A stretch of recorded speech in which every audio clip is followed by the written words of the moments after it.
संलग्न हो गए। उनका बेटा एक दिन उस जिलेबी को उठा के खा लिया जो भोग के लिए ले जा रहे थे पुजारी जी, और उस थाल में से जिलेबी नीचे गिरी और बच्चे बालक स्वभाव से उनका लड़का, उनका बेटा राजकुमार उठा के खा लिया।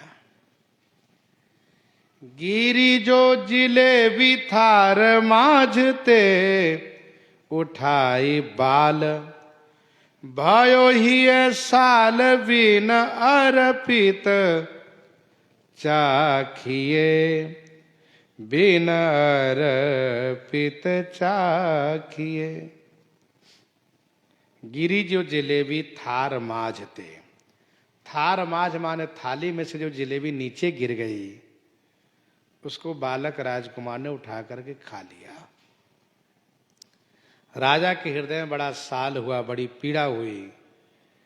इसने बिनु अर्पित, बिना भोग लगाए खा लिया। वैष्णव बिना भगवान को भोग लगाए नहीं खाते। बिना भोग लगाए खाने वाला चोर कहलाता है।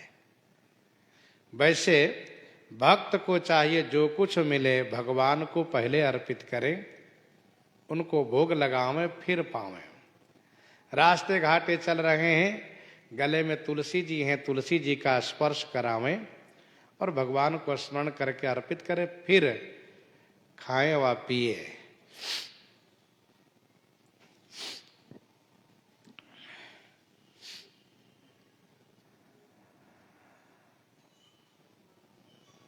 एक मधुकरिया संत जी थे। वह मधुकरी मांग करके लाया करते थे और फिर उसको जल में धो करके भगवान को भोग लगाते थे। एक दिन उनको भूख लगी थी, भोग लगाना याद नहीं रहा, पाना शुरू कर दिए। तो उनको अपने ऊपर बड़ी गुस्सा लगी। गुस्सा लगी तो उन्होंने अपने हाथ से मुख पर मारना शुरू किया। इतना मारा कि उनका मुख लहू लुहान हो गया, रक्त रंजित हो गया। भगवान प्रकट हुए। प्रभु ने कहा ठहरिए, क्यों मारते हो? कहा इस मुख ने बिना भोग लगाए खा लिया। तो भगवान ने कहा अभी भोग लगा दो। तो उन्होंने कहा कि ये तो अब भोग लगाने लायक रहा नहीं, मैंने खा लिया, जूठा हो गया। तो भगवान ने कहा तो कब आप रोज अमनिया भोग लगाते हो?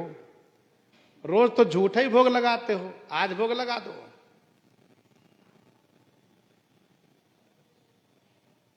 क्योंकि जिस घर से भिक्षा लेने जाते हो आप, सब जगह मठ मंदिर तो है नहीं। तीर्थ आदि में मधुकरिया लोग जाते हैं तो क्या अमनिया उनको मिल जाता है, भोग लगा हुआ मिल जाता है, अथवा संत भगवान पा भी लिए हैं तब भी वह पवित्र रहता है। ऐसा नहीं कि मतलब जूठा हो गया हो। हाँ, समनिया जरूर रहता, अमनिया भले न रहता हो। लेकिन गृहस्थ परिवार में तो ऐसा नहीं होता है। भगवान ने कहा कौन अमनिया आप रोज भोग लगाते हो? रोज तो समनिया जूठा ही भोग लगाते हो। औरों का जूठ भोग लगाते थे, आज अपना जूठा भोग लगा दो। घर परिवार में लोग जूठा ही बच गया बाबा को दे दो। एक परिवार में ऐसा देखा सुना गया।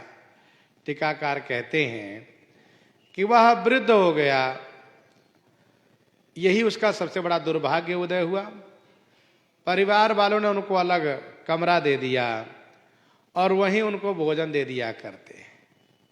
तो होता क्या है, बच्चे खा रहे हैं और खाने के बाद जब उसे नहीं खाया जा रहा है तो पूछते हैं मम्मी इसको क्या करें? तो कहती रख दो, दादाजी को दे देना, अथवा जाओ बेटा जाओ दादाजी को दे आओ। जूठा ही दिया जाता है। भगवान ने कहा और दिन जूठा देते हो, उसे आज भी जूठा दे दो। तो कहने का भाव यह है कि भोग लगा के पाना चाहिए। वे मधुकरिया संत थे, निष्किंचन थे, अपने पास कुछ नहीं रखते थे, इसलिए बना के नहीं भोग लगा सकते थे, तो इसलिए जो लाते थे भोग लगा के पाते थे। भगवान उन पर अनुग्रह किए, उन पर कृपा किए, उनको एक सांत्वना दिए। द्वापर युग की बात है, एक चक्रिक भील था, इनकी कथा भी बहुत प्रसिद्ध है।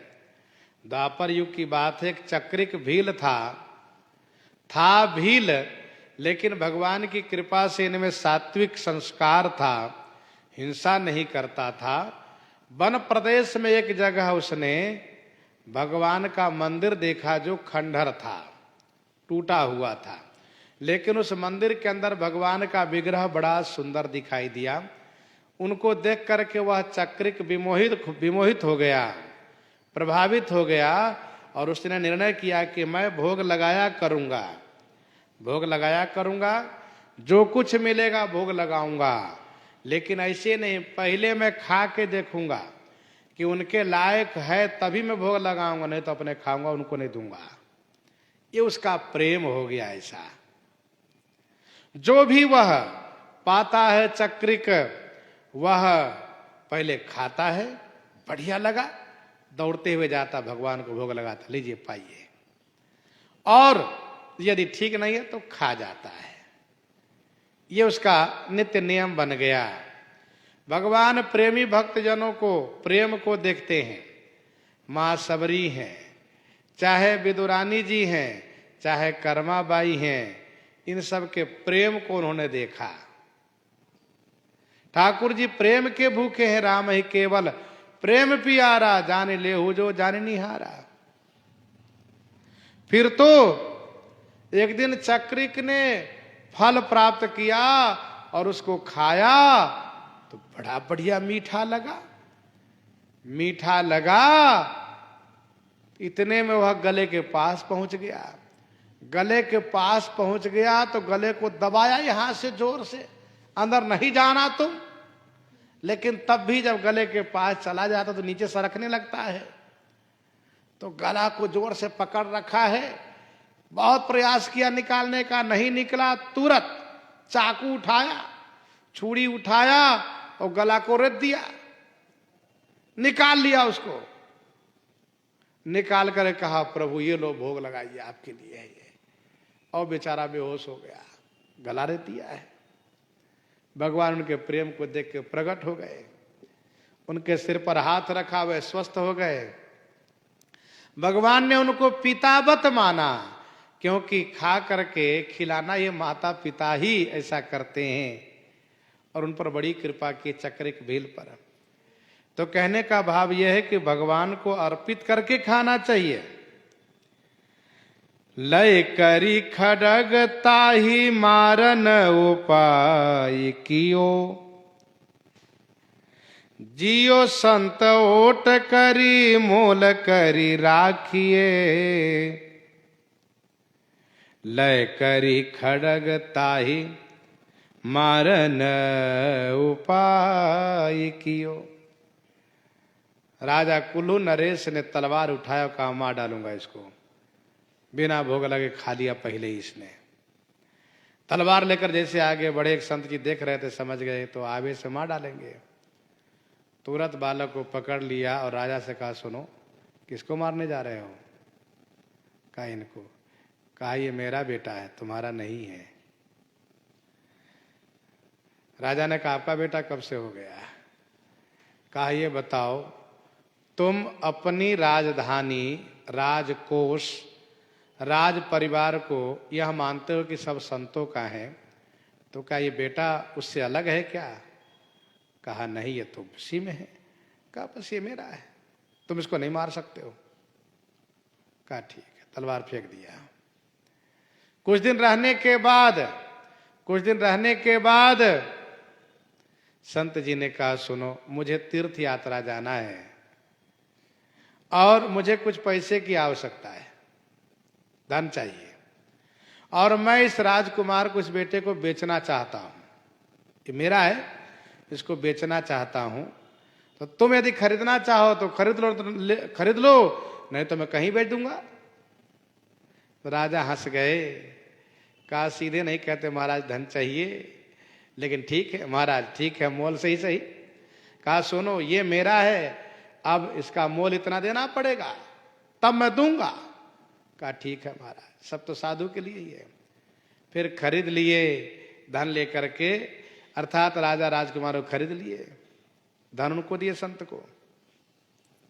फिर मोल करी राखिए संत ओट, संत का ओट बड़ा ही कल्याणकारी है, संत का आश्रय बड़ा ही कल्याणकारी है। संत के भरोसे हम हो जाए, संत के आश्रय ले लें तो भगवान अवश्य हम पर कृपा करेंगे, क्योंकि सातम सम मोहि मय जग देखा, मोते संत अधिक करि लेखा, मोते संत अधिक करि लेखा। सातम सम मोहि मय जग देखा, मोते संत अधिक करि लेखा।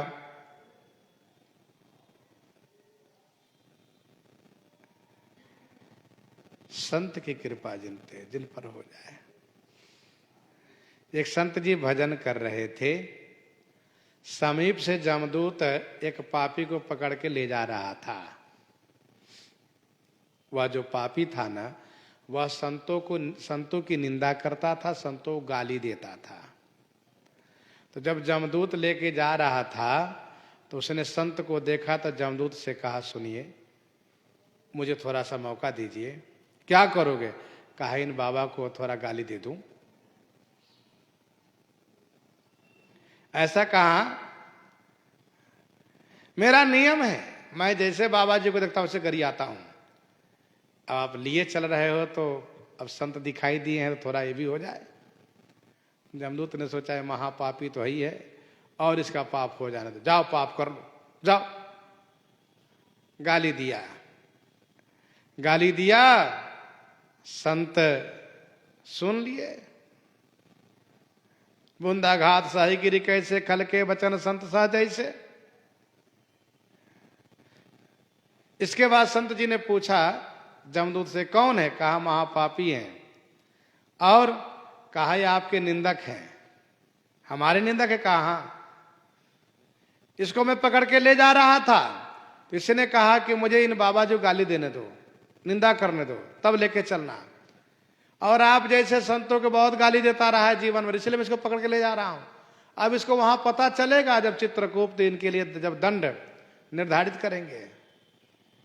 बाबा जी ने कहा क्या कहा तुमने कि मेरा निंदक है? कहा मेरा है। कहा झट से उनको पकड़ लिया, कहा सुनो जब मेरा है तो ये मेरे पास रहेगा, उसको मत ले जाओ। कहा क्यों? कहा हम जो हमारे हो जाते हैं उनको हम अपने पास रखते हैं। कहा निंदक को? कहा अवश्य उनको भी रखते हैं। निंदक नियरे राखी आंगन कूटी छबाए, बिनु पानी साबुन के निर्मल करे सुभाए। इसलिए हम इनको अपने पास रखेंगे, अब तुम जाओ। तो कहने का भाव यह है कि संत के आड़ लेने से वह पापी भी बच गया। देखो संत में पारस में बहुत अंतरो जान, वह लोहा सोना करई यह करई आप समान। संत को पारस के समान कहा गया, लेकिन पारस से बढ़कर के संत हैं, क्योंकि पारस तो लोहा को सोना बनाता है, लोहा को सोना बनाता है, पारस नहीं बना सकता। लेकिन संत तो अपने जैसा ही संत बना देते हैं। उन पर जब अनुग्रह करते हैं, कृपा करते हैं तो वह ग्लानिग्रस्त हो करके, खेद करके, ग्लानि करके फिर भजन में अनुरक्त हो जाता है, वह संत बन जाता है। लय करी खड़ग ताहि मारन उपाय कियो, जियो संत ओट फिरी मूल करी राखिए, फिरी मूल करी राखिए। इस प्रकार से स्वामी श्री प्रियादास जी वर्णन कर रहे हैं। इन्हीं के साथ सीताराम सीताराम सीता राम सीता राम सीता राम।